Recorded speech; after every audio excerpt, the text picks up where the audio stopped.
In this episode, I'll answer a student's question about how sometimes when riding, her horse gets too close to the fence and her legs get rubbed into the arena boards. Ouch.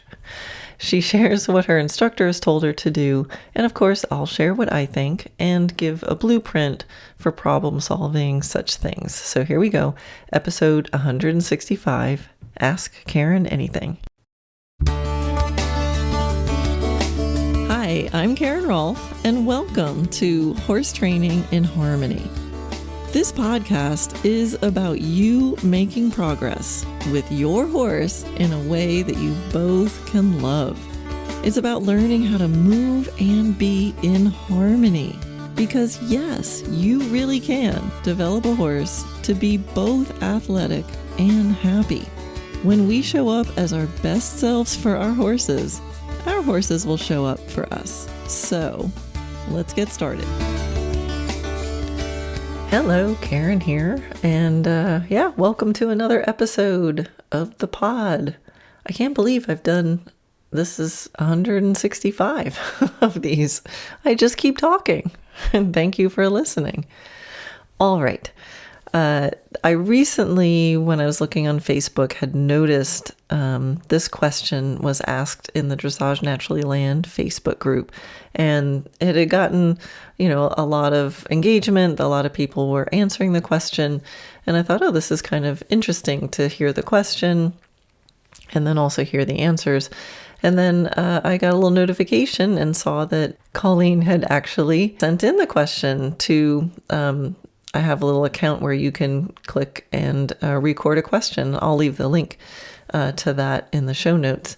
So I was super happy to see it because I thought, well, now I can take a crack at answering it. So her question is not uncommon, and also her trainer's solution that she gave is also not uncommon.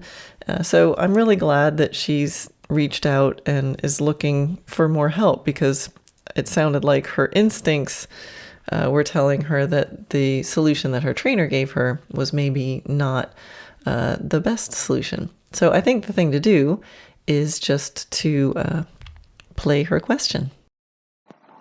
Hi, Karen. My horse has a habit. Doesn't do it very often, but when we're working on something that's a little bit difficult, it seems to happen more than not. Of running my knee into the boards of the arena fence. And it's actually quite painful and can cause a rather large abrasion.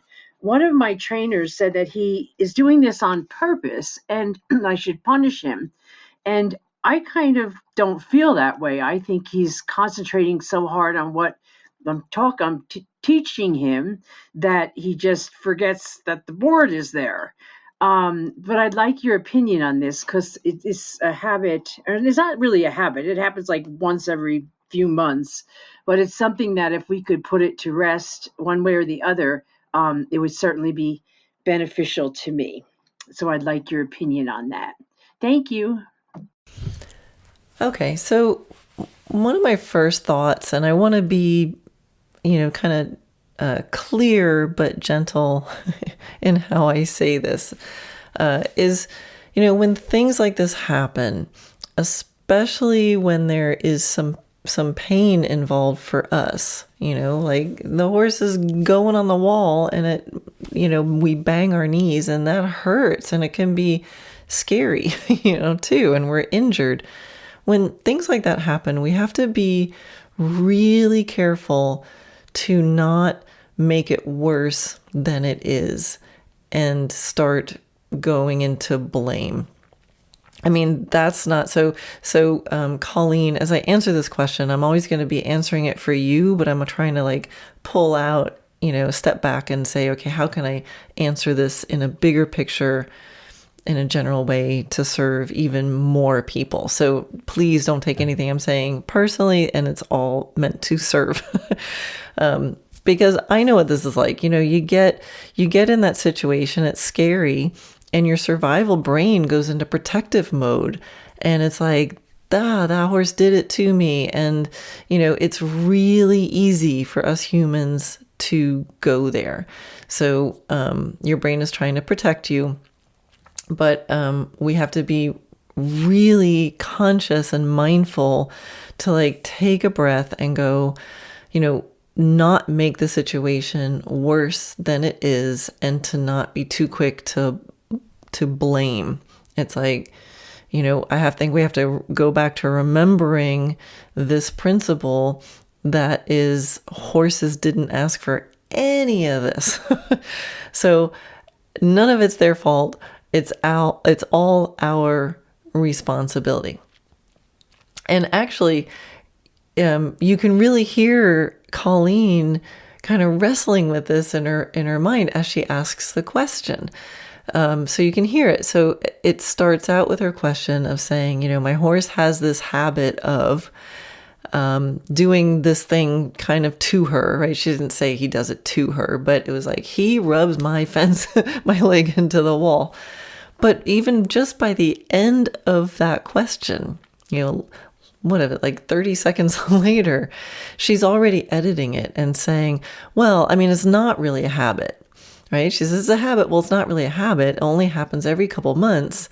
And she's noticed that it happens when the horse is being asked to do something difficult. So I just want to point that out because, like, good for you, Colleen, because you were hearing what you were saying. And then by the end, you were like, well, actually, that's not really what I want to say.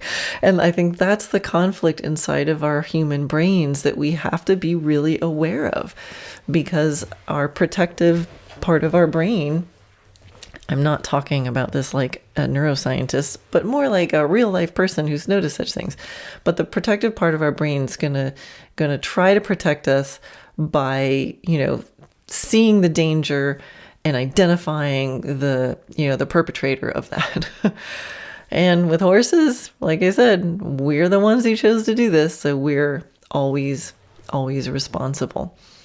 So with that said, I don't mean that we're completely helpless in the situation of like, oh, well, the horse didn't ask for this, so I guess we get to let him just, get close to the wall and bang our legs into it. So no, we still have a problem that we need to solve. And that problem is that in certain moments, the horse is getting close to the wall and your leg is getting squished, and that's not okay. Like, we don't want to stay in that problem. So one of the first things that we want to do is to do our best to take the emotion and the intention out of it, or our guess of the intention. And we want to just focus on what I call the what is. The what is, it's like, what are the facts, right? So the fact is that at some moments, the horse gets so close to the wall that the human's leg is getting squished. It makes contact with the wall. Often when I hear, these stories, like you said, there's an element of he's doing it to me. And I think that's what her trainer is saying, right? He's doing it on purpose, and so he needs to be punished. That's good for you again, Colleen, for going, I don't think that sounds right. So I like your instincts there. And I love that you're asking this question, because it's like, that doesn't seem right. And, I tell students all the time, like, you got to ask questions. And so, yeah, Colleen is. So this is awesome. I'll hear this a lot also with, oh, my horse dumped me. And it's, sometimes horses really are trying to wipe you off on the wall, or trying to get you off, or trying to like buck until you fall off, because the purpose is they want this thing off them. That does happen. But in my experience with the average horse person situation, it's pretty rare. That's a pretty extreme situation for sure.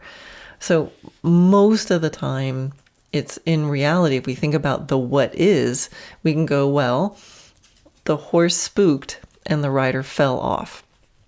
The horse jumped, sideways, and the horse and the rider fell off. The horse was had some pent up energy and bucked, and the rider fell off, right? That's a lot different than going, my horse dumped me. He did it to me. Those are really, really different situations. If you have a horse that's like aiming for trees to wipe you off, or bucking until you fall off, I mean, again, it's like, that's a really, really serious situation.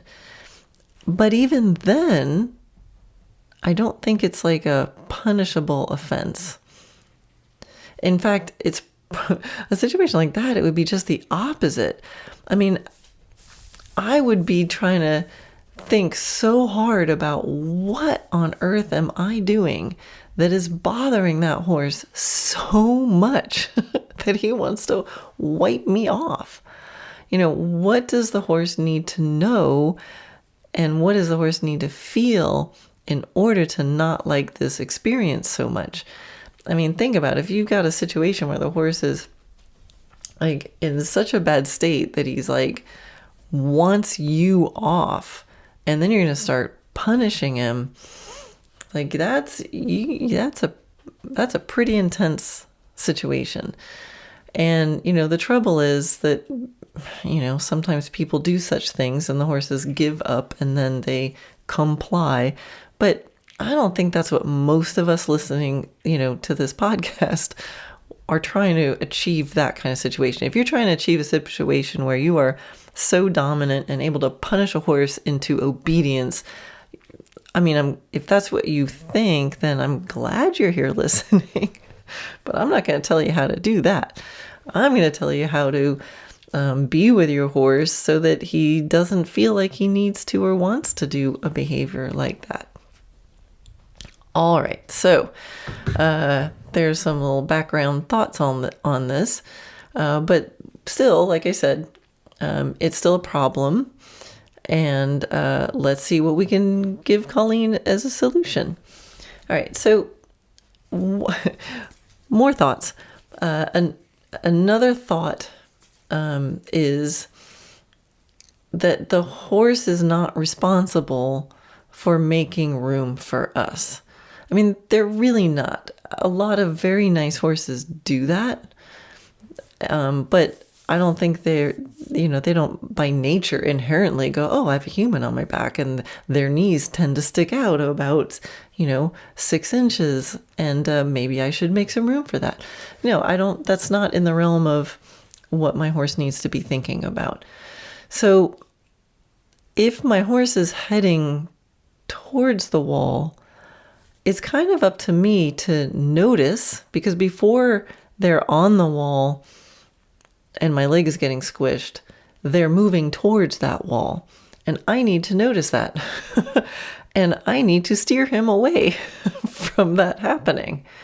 So so number one is the noticing part. Hey, looks like my horse is heading to the wall. I have to notice. And then if I see that happening, I need to steer him, and the steering communication needs to work. So a lot of times it's about, well, number one, the noticing, but number two, going, oh, well, why don't I just ask him to move away from the wall, right? And if that's not possible, then I know, whoa, I gotta get my steering game up a little bit. I have to have my steering so good that it doesn't, it not only happens in the lovely moments when everything is easy, but that I've got some steering, that can happen even in a difficult moment, even if I've lost my horse's attention, even if my horse is off balance, that I'm able to get the job done. So one of the habits for excellent horsemanship and things that I, teach in that online course is, that the goal is communication, but we need to be able to control, right? So there are times that you want to be able to control a situation, even if it's a little stronger or firmer or, whatever, then ideally you'd like to ride in a refined way. But if my horse is sort of heading to the wall, and I can feel them kind of committing that shoulder to it, or their attention is out, and I, turn my focus to the inside, with an ounce of pressure, in my rein, and it doesn't work, I might make a big move. I might tap the horse on the outside shoulder or use my foot or my stick and be like, move, for like a total of half a second. And it might be a way stronger aid than I want to, I'm going to control the situation. I'm like, turn. And, if that works, good. Okay, now I'm going to practice that in that situation until it doesn't have to be so strong and controlling an aid, that it's actually communicative. But if it doesn't work, if he's aiming for that wall and I go to steer him and I get a little stronger and like, oh no, that's not working. Well, whatever happens, if I manage to nearly miss it, or maybe, oops, my leg gets banged again, that's on me. I'm like, wow, I got to practice that steering, not over at the wall, but as soon as I noticed he was heading for the wall, I need it to happen over there. And so I might go practice that.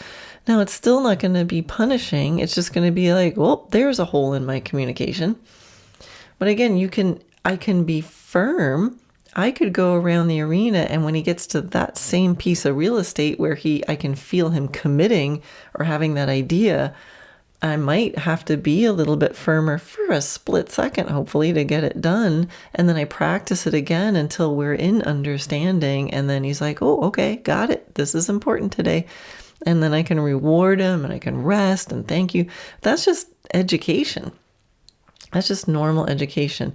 That's a lot different than a punishment, which is just punishment sort of by definition happens afterwards.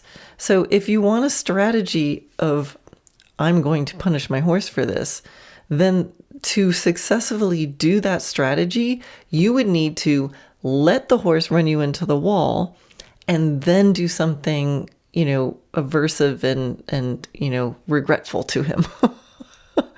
So if you think about, punishment is something you add after the behavior to make them not do the behavior next time. So if your trainer says, I think we should punish him for that, that means that next time when you head out to do her strategy, you're going to have to let your leg get banged into the wall. And then after it gets banged into the wall, you're going to, smack your horse for it.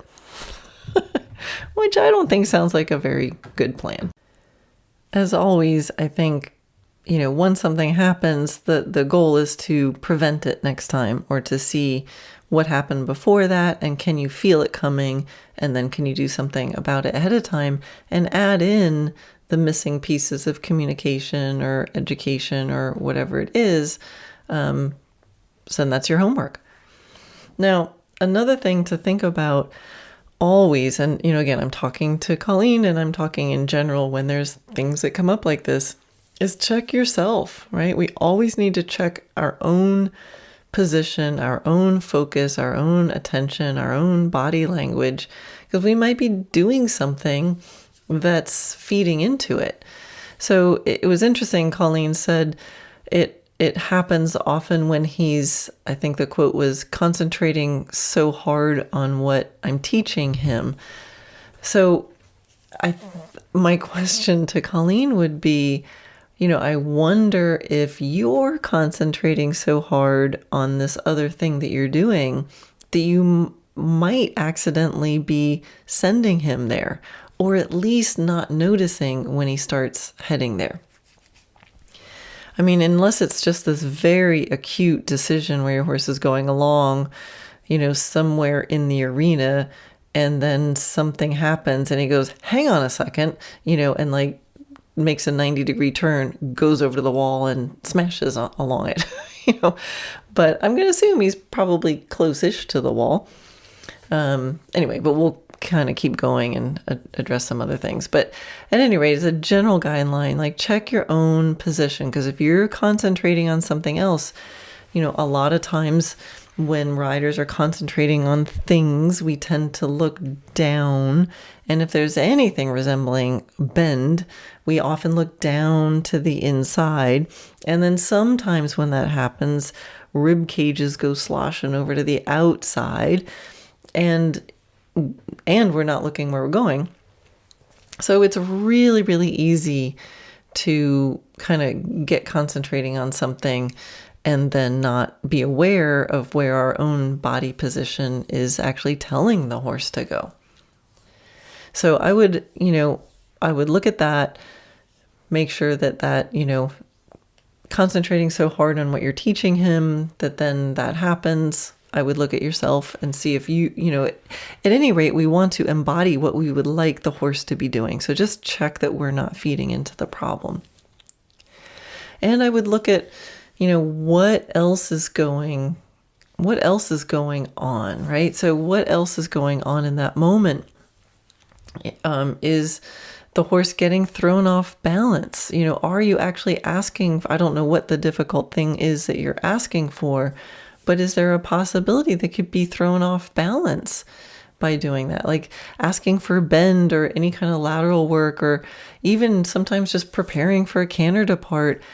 When people position their horses to the inside, sometimes it throws the shoulders to the outside, right? So you said it's when you're teaching him something difficult. I would get really specific, like, well, what is that thing? Is it anything that's difficult?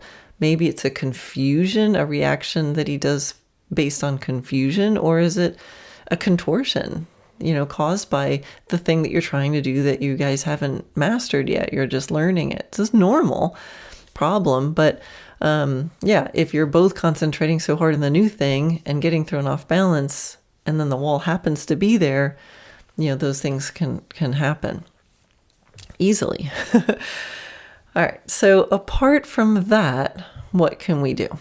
Ask yourself, what does your horse need to know or to feel?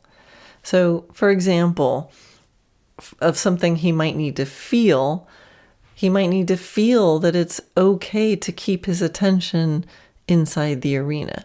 So that feeling might be something like feeling confident or more comfortable, or that you're more interesting, or that he's feeling more successful, or that you just have more rapport, right? So one reason that horses might glue themselves to the wall is a lack of confidence or just general comfort in the arena. I mean, it really could be related to, I don't want to be in the arena, and I'm trying to press up along the wall to kind of get out. So, I would be asking, where is the lack of, is there a lack of confidence? Is there a lack of comfort? Is he bored?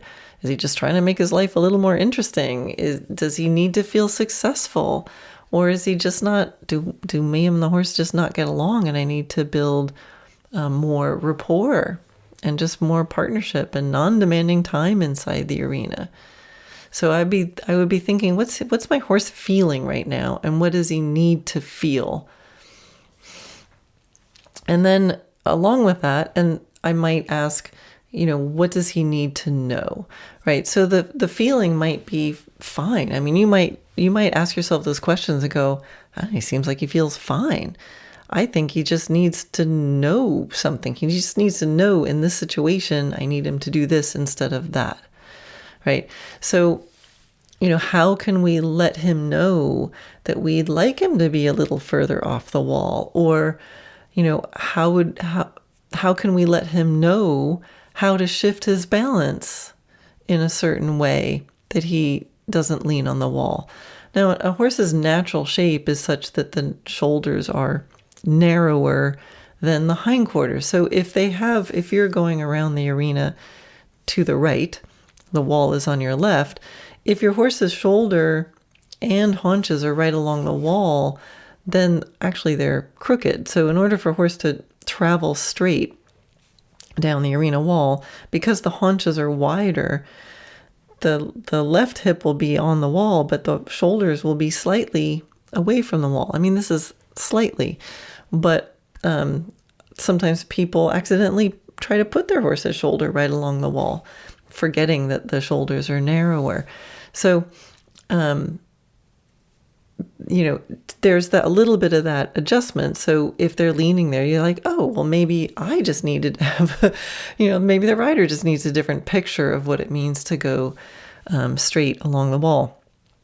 Now, I noticed that in the Facebook group, when this question was answered, there were a number of people who kind of made that comment about the horse's body shape and said, therefore, the horse should always be ridden in a shoulder 4 to keep him straight.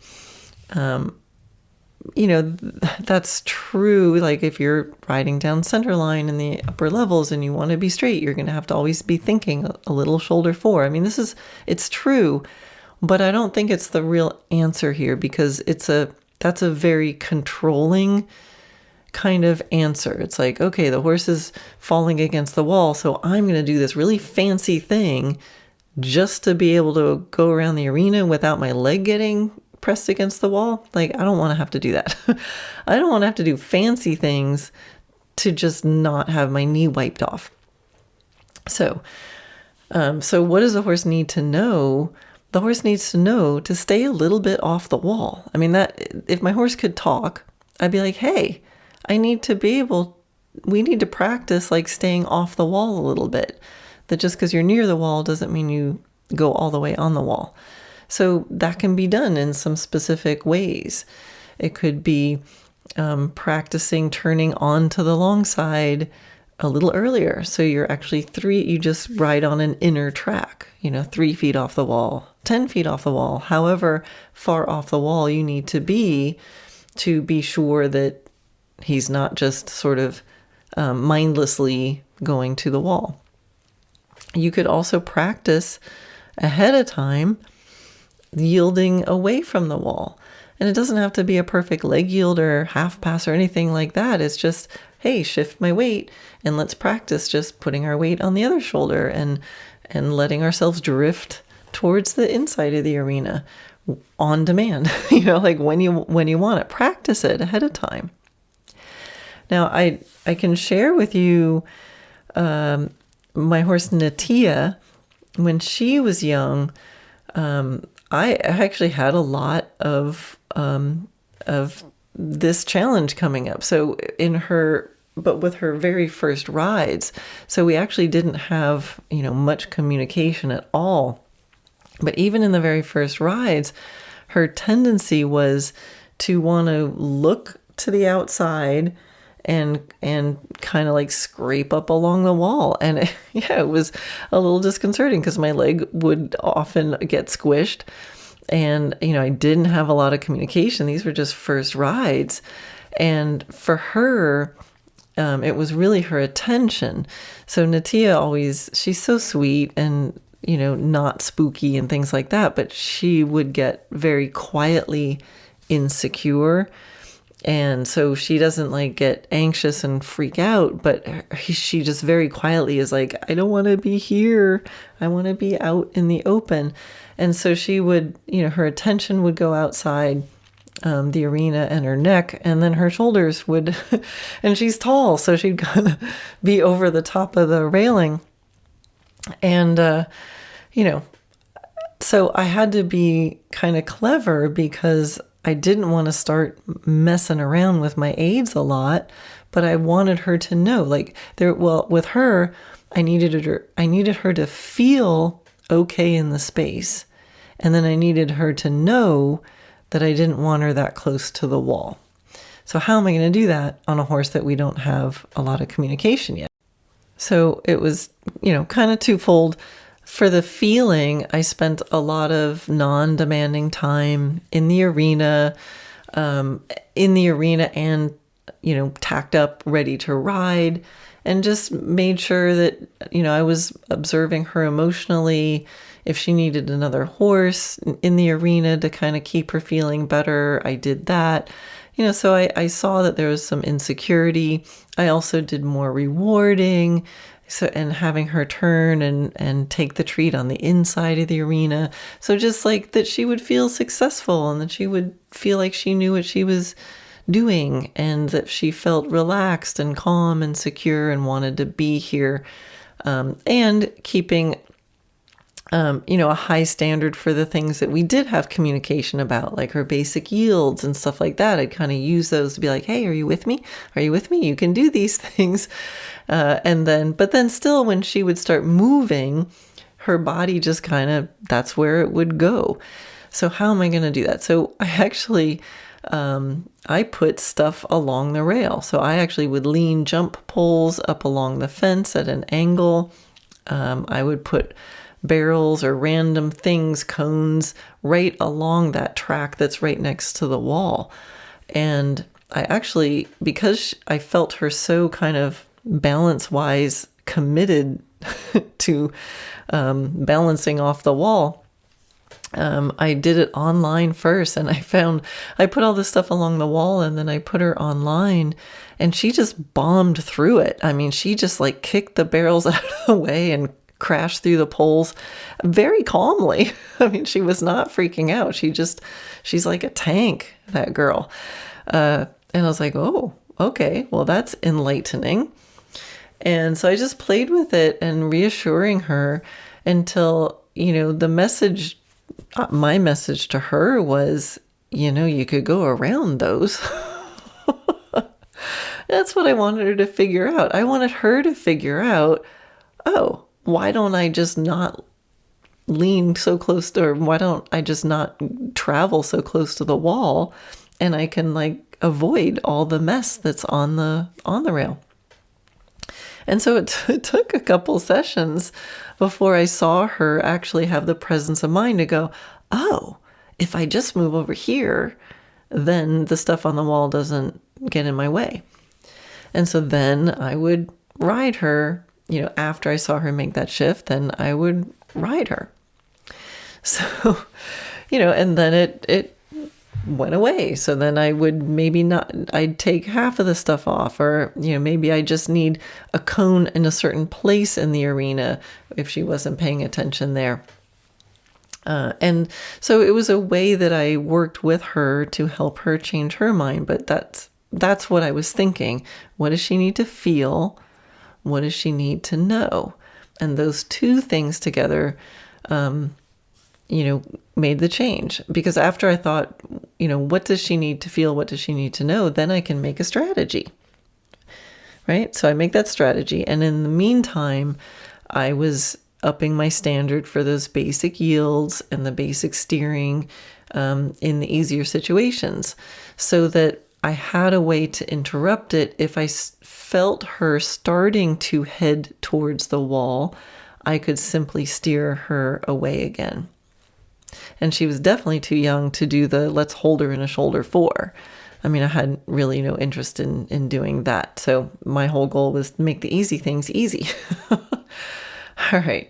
So, I know that that's probably not exactly Colleen's situation, but I think you can, in just hopefully in me talking through how I problem solved, that can help. So maybe just to summarize, and make a sort of general guideline for problem solving this and many behaviors, it would be to, number 1, take the emotion and the intention out. Don't try to think of what they're doing to you. Just focus on what is.